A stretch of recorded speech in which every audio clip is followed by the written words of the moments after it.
Vous ne le saviez peut-être pas, mais c'est l'une des séries les plus chères de l'histoire.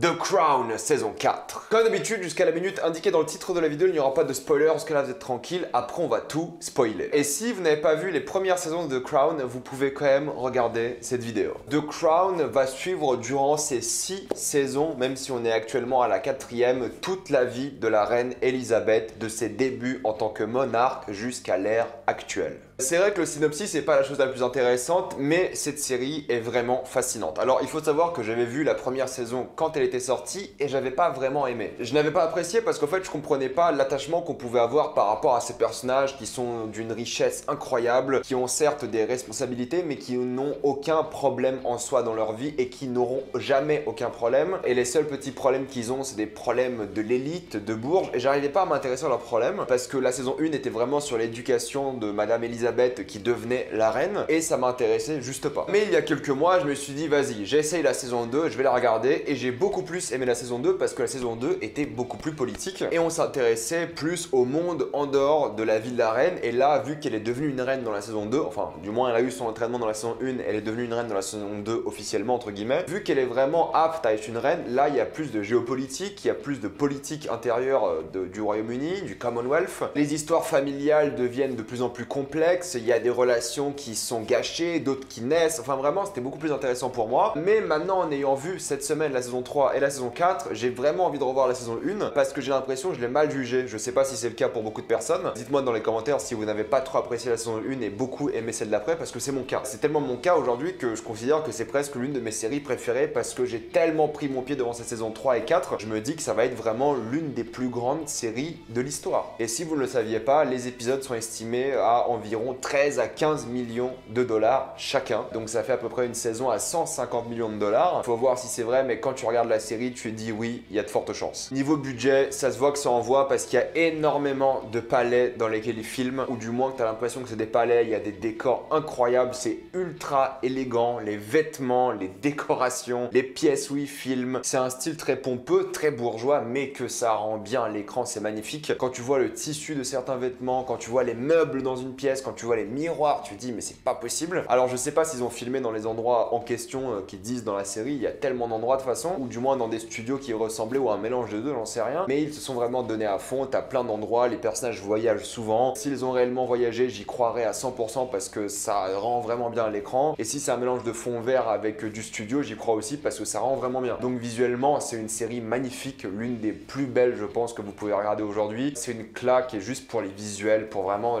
l'élégance de la série, j'ai envie de dire, il faut regarder la série. Donc c'est une série politique, voilà, faut pas se mentir là-dessus, c'est une série historique, politique et aussi un drame familial. J'aime beaucoup le côté historique, même si moi je connaissais pas beaucoup l'histoire des 3 premières saisons. Là avec l'arrivée de Margaret Thatcher, je connais un peu plus, j'arrive à m'orienter un peu mieux dans l'histoire contemporaine en tout cas du Royaume-Uni. Mais les 3 premières saisons, voilà, j'ai gobé ça comme si c'était des faits, même s'il y a évidemment beaucoup de dramatisation, il y a quand même pas mal de faits divers aussi qui sont assez intéressants. Mais au fait c'est un bel hommage au Royaume-Uni historiquement parce que c'est vraiment une traversée du Royaume-Uni avec plein de premiers ministres, avec tous les combats politiques, sociaux qui vivent via le spectre de la famille royale. C'est un bel hommage à la famille royale, donc ça rend vraiment bien. Je pense que les Britanniques sont très fiers de cette série, sinon ils devraient. Parce qu'une série comme ça qui parle aussi bien de ton héritage culturel, c'est pas donné à beaucoup de pays, et là vraiment ça envoie du très lourd. Et là honnêtement la saison 3 et la saison 4 sont vraiment bien parce qu'on centre beaucoup sur la politique avec les premiers ministres, on s'entend aussi beaucoup sur les histoires de famille. Et ce que j'aime beaucoup par rapport à tous les personnages de la série, c'est qu'ils sont tous vraiment bien développés. T'as une vraie évolution parce que la série commence dans les années 50 et là à la fin de la saison 4 on est dans les années 90, 91 il me semble, et t'as une vraie évolution des personnages qui ont vécu 30, 40 ans, même Lady Diana qui a vécu une dizaine d'années dans cette série, bah t'as une vraie évolution. Ça va un peu vite des fois j'ai l'impression, mais t'as toujours des bons indices pour te repérer dans le temps. Mais c'est vrai que si tu connais pas l'histoire, moi c'est ce qui m'est arrivé pendant la saison 1 et 2, c'est que vu que je connaissais pas l'histoire, ils donnaient des indices temporels, mais au fait je connaissais pas l'indice en soi, donc je pouvais pas me repérer dans l'histoire. Là avec Princesse Diana, Thatcher, j'ai réussi à un peu mieux me repérer et analyser le temps qui passe, mais c'est vrai que si tu connais pas trop, bah t'es un peu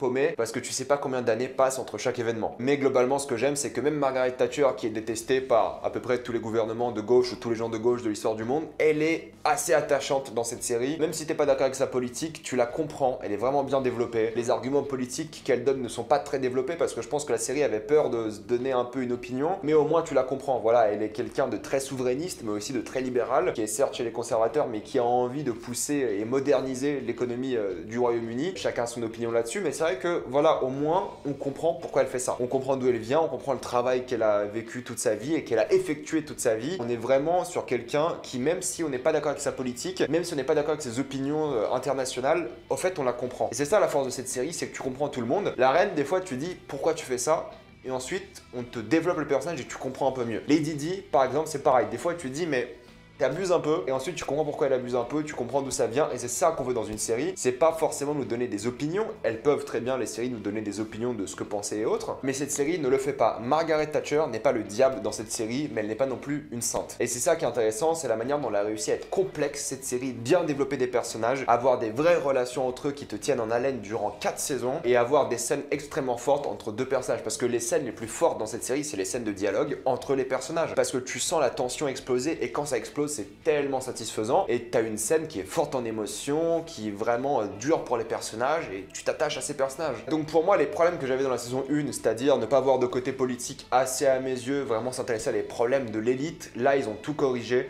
Là on est sur des vrais problèmes familiaux, on est sur des vrais problèmes géopolitiques, des vrais problèmes de politique intérieure. C'est la première fois dans la série qu'on nous montre une personne lambda être affectée par les politiques économiques de son pays, et donc du Premier ministre. Et ce qui est magique avec cet épisode où il parle justement de cette personne qui est affectée par ça, c'est qu'ils ont pris un fait divers, une histoire super connue, je vais pas vous la spoiler, pour justement montrer l'impact politique, économique du Premier ministre. Alors oui, dans la saison 3, il faut s'accrocher un peu sur l'économie, sur la politique, parce que des fois, il parle de certains termes que si t'as pas fait des études d'économie, tu comprends pas. Et dans la saison 4, c'est beaucoup moins présent, et c'est ce que je regrette un peu, c'est qu'on te raconte jamais pourquoi Margaret Thatcher est aussi méchante, on va dire, avec le système. On te dit jamais comment. Alors que dans la saison 3, il y avait des vrais termes, certes peut-être un peu trop techniques, qui t'expliquaient vraiment la situation politique du pays. Et c'est ça que j'aimais beaucoup dans la 3, c'est qu'on ne prenait pas pour un enfant. Mais je comprends que peut-être beaucoup de personnes étaient perdues parce que, en vrai, voilà, fallait s'y connaître. Là, ils ont vraiment pas parlé de ça, mais c'est regrettable parce que t'as l'impression que tout le monde déteste Thatcher, mais tu sais pas vraiment pourquoi. On te dit juste qu'elle dépense beaucoup dans certains domaines et des choses comme ça, mais il manque un petit truc pour te dire pourquoi elle a fait du mal. Il manque cette haine du côté du peuple qui n'est pas assez bien expliquée d'après moi. Mais voilà, les acteurs sont tous incroyables. Olivia Colman en tant que reine est génialissime, vraiment, moi j'y crois, je l'ai vue en tant que reine durant ces 2 saisons. Comme je vous l'ai dit, Thatcher est incroyable. Lady Di, pour moi, elle ressemble plus à Lady Di que Lady Di elle-même. J'y ai cru de la première scène où je l'ai vue, je me suis dit ah c'est Lady Di, alors qu'en vrai je connais rien de Lady Di, c'est juste sa tête, sa manière de faire, je me suis dit voilà c'est elle. J'y ai complètement cru de A à Z,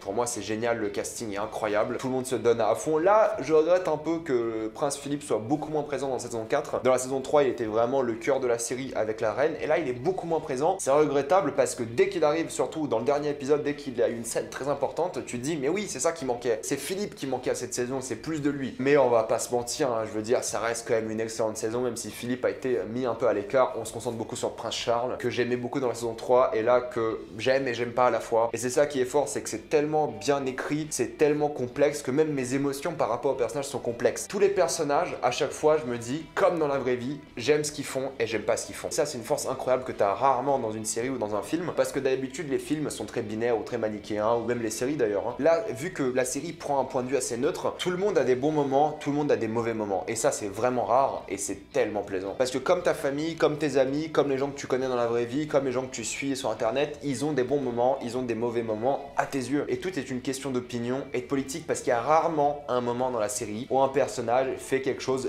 d'objectivement mauvais. Tout est explicable par de la politique, par du développement de personnage, et ça, c'est tellement bien. On est sur les thématiques de la responsabilité, de la famille, du sacrifice, du devoir. Ça l'a toujours été dans cette série avec tous les personnages. Ils représentent tous un peu une thématique importante, le fait de respecter un peu son héritage, sa culture, sa souveraineté même en fonction des personnages, c'est très important. C'est juste super bien parce que c'est complexe, parce que ça prend pas parti, parce que ça te donne toutes les réponses ou presque que tu veux avoir pour donner une opinion toi-même. Pour ça, tu ne peux que recommander la série. En plus d'être une série vraiment bien filmée, bien dynamique. Alors oui, le rythme est un peu spécial pour certaines personnes parce que c'est un rythme un peu pompeux dans le sens où tu vas beaucoup voyager, tu auras beaucoup de personnes qui rentrent dans des voitures, tu les verras voyager juste avec un plan sur eux qui sont en train train de réfléchir et des choses comme ça. Donc oui, le rythme n'est pas fait pour tout le monde, je suis bien d'accord, mais il faut se poser et admirer la série. Il faut la regarder et se dire que ça prend son temps.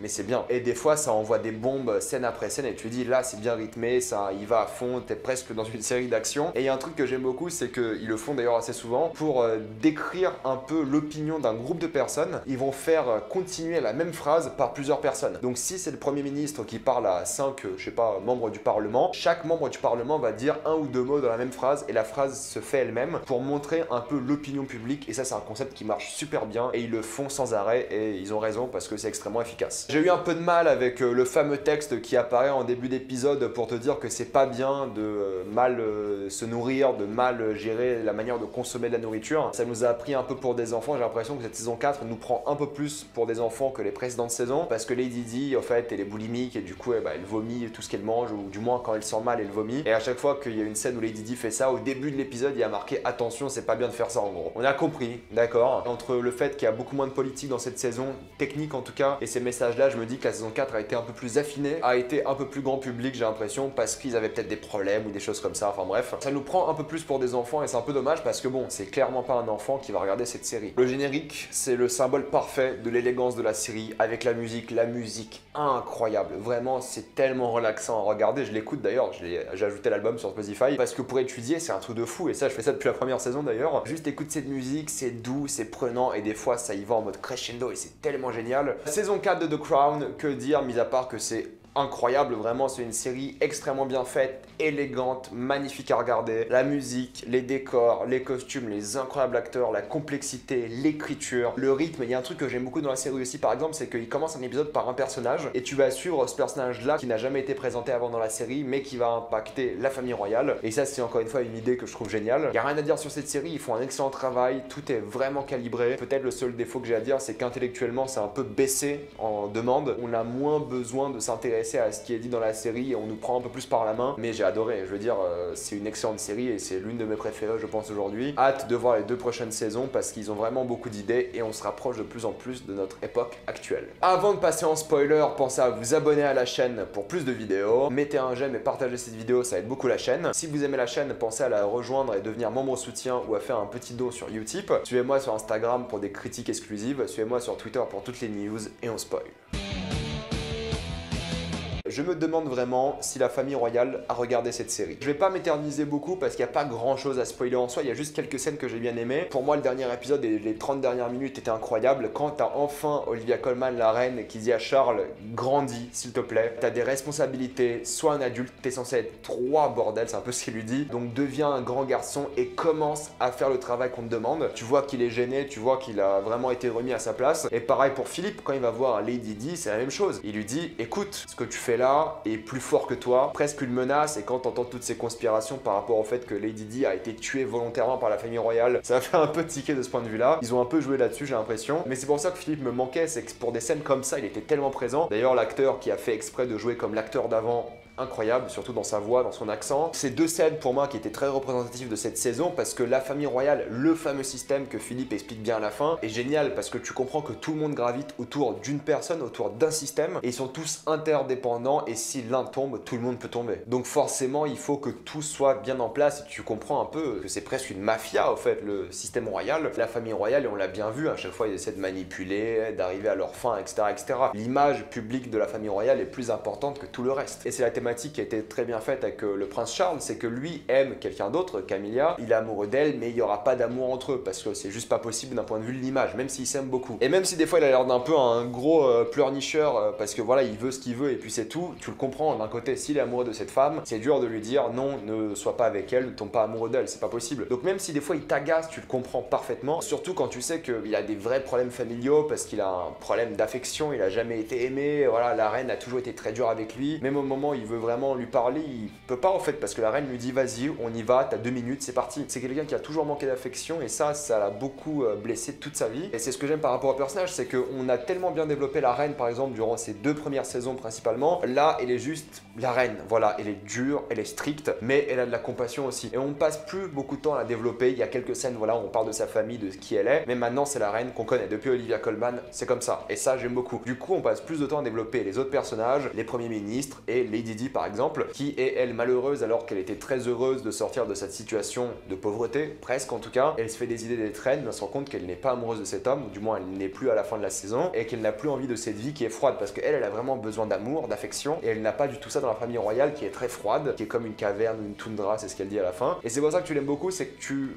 comprends sa peine, mais aussi tu comprends qu'elle s'est embarquée dans quelque chose qui était plus fort qu'elle. Du coup, tu sais pas où te mettre. Est-ce qu'elle devrait rester avec la famille royale? Est-ce qu'elle devrait vraiment pouvoir s'en aller? Des choses comme ça. Bon, on sait très bien comment ça se finit. L'histoire est évidemment tragique, mais c'est vrai que tu comprends vraiment tous les personnages. Et sa personnalité est évidemment montrée par ses choix musicaux. Elle écoute la musique de tout le monde, en fait, tout simplement. C'est pour ça que ce qui s'est passé était un drame. Elle était proche du peuple, et ça qui est très bien montré dans cette série, c'est que c'est quelqu'un du peuple qui a eu aussi un entraînement pour devenir plus cordial, et puis c'est tout. Elle est ultra attachante, elle est humaine, et mine de rien, c'est comme un peu Thatcher. Thatcher, en fait, t'arrives à la respecter dans cette série parce que elle travaille. Et je sais pas à vous, mais moi en tout cas, quelqu'un qui se donne à fond pour son travail, pour sa passion, pour son pays en tout cas, c'est assez respectable mine de rien. C'est peut-être une idée pas trop moderne, mais pour moi ça l'est. Voilà, quelqu'un qui se donne à fond pour son pays, quelqu'un d'aussi patriotique, quelqu'un qui se donne à fond pour son travail, quelqu'un qui certes a des problèmes de compassion humaine, et je dis pas que je suis d'accord avec elle, loin de là, mais au moins dans la série, tu la comprends et tu t'y attaches. Moi, à la fin, quand elle était en pleurs, bah, je ressentais de l'émotion pour elle. Je me dis, la seule chose qui lui tenait à cœur dans sa vie, le fait d'être Premier ministre, c'est fini. Et évidemment, Gillian Anderson a fait un taf absolument formidable. Je sais pas si je l'ai préféré à Meryl Streep, faudrait que je revoie le film, mais c'est vrai que quand même,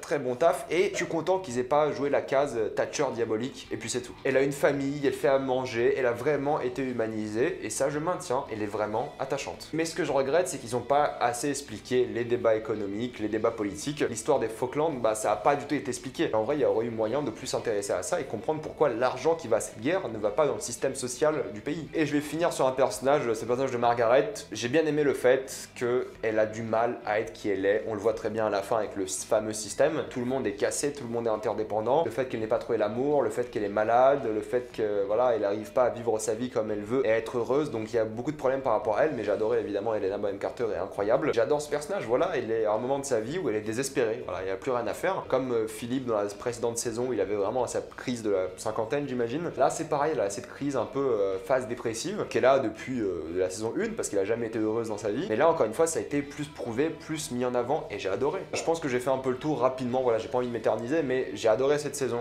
je le redis et le redis. Je suis content d'avoir redonné une chance à la série pour le coup, parce que si je m'étais arrêté sur la saison 1 que j'avais pas trop aimé pour de nombreuses raisons, j'aurais jamais vu ça et j'aurais été déçu parce que là, vraiment, ça vaut le détour et j'ai extrêmement hâte de voir la suite. Voilà, mettez-moi dans les commentaires ce que vous pensez de cette saison 4 de The Crown. Avez-vous adoré, détesté? Que pensez-vous de la série en général? Comme d'habitude, pensez à vous abonner à la chaîne pour plus de vidéos. Mettez un j'aime et partagez cette vidéo, ça aide beaucoup la chaîne. Si vous aimez la chaîne, pensez à la rejoindre et devenir membre soutien ou faire un petit don sur Utip. Suivez-moi sur Instagram pour des critiques exclusives. Suivez-moi sur Twitter pour toutes les news et salut à tous.